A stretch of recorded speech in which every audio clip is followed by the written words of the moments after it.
السلام عليكم. بصوا يا جماعه معايا كده وركزوا لو سمحتوا. بصوا بصوا بصوا بصوا بصوا الموزه ديت. بصوا شايفين بتتقطع معايا ازاي وبتقع وبتسقط مع نفسها ازاي. الموزه ديت يا جماعه والله العظيم انا كنت جايباها خضراء بطريقه يعني فظيعه، يعني ما كانتش بتتاكل خالص، كانت خضرة جدا. وعملت فيها حركه بسيطه قوي بقت بالطريقه اللي انتوا شايفينها ديت، وبقت مستويه خالص وعمال يسقط من نفسه ومن بعضه كده زي ما انتوا شايفين. عملت ايه بقى؟ بصوا شايفين هو في ايه؟ وفي الكيس الاسود ده هو مفيش غير كده. انا جبت الموزه فلقيتها خضره ما تتاكلش خالص ولا تصلح للاستخدام الادمي اصلا، فجبتها وجبت الكيس الاسود ده وحطيتها فيه، وحطيتها في كيس تاني، يعني ربطت عليها الكيس الاسود ده وكمان حطيتها في كيس كمان تاني وقفلت عليها وسبتها كده في مكان مظلم لمدة 4 ايام.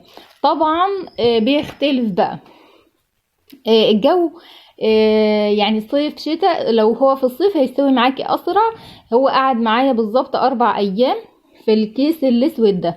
وكمان حسب ما انت حابه انك تستخدميه، حباه مستوي قوي بتسيبيه كمان شويه، حباه كده برضو تمام فبتبصي عليه بقى على طول. هي دي طريقه بسيطه خالص خالص، ولكن في ناس لما بتجيب الموز وتلاقيه اخضر كده ما بتعرفش تتصرف فيه.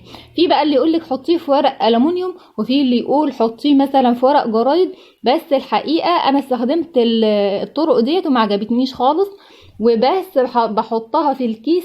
الطريقه دي انا معتمداها من زمان جدا. اي موز بجيبه واحس انه لسه مش هيتاكل، وخصوصا في السوق الايام ديت كل ما بجيب الموز بلاقيه معظم الوقت اخضر. فحابه انك تسويه بقى بمنتهى البساطه في الكيس الاسود وتربطي عليه في كيس تاني وتحطيه بقى في اي مكان. لو حطيتيه بقى في مكان ضلفه المطبخ وتقفلي عليها الدولاب ماشي، وبعدين لو نسيتي بقى يعطرلك الهدوم مش مشكله، ايا يكن المهم تحطيه في مكان مقفول وفي كيس اسود وتقفلي عليه، وان شاء الله تاكلي احلى موز. دعوه حلوه بقى، وسلام عليكم.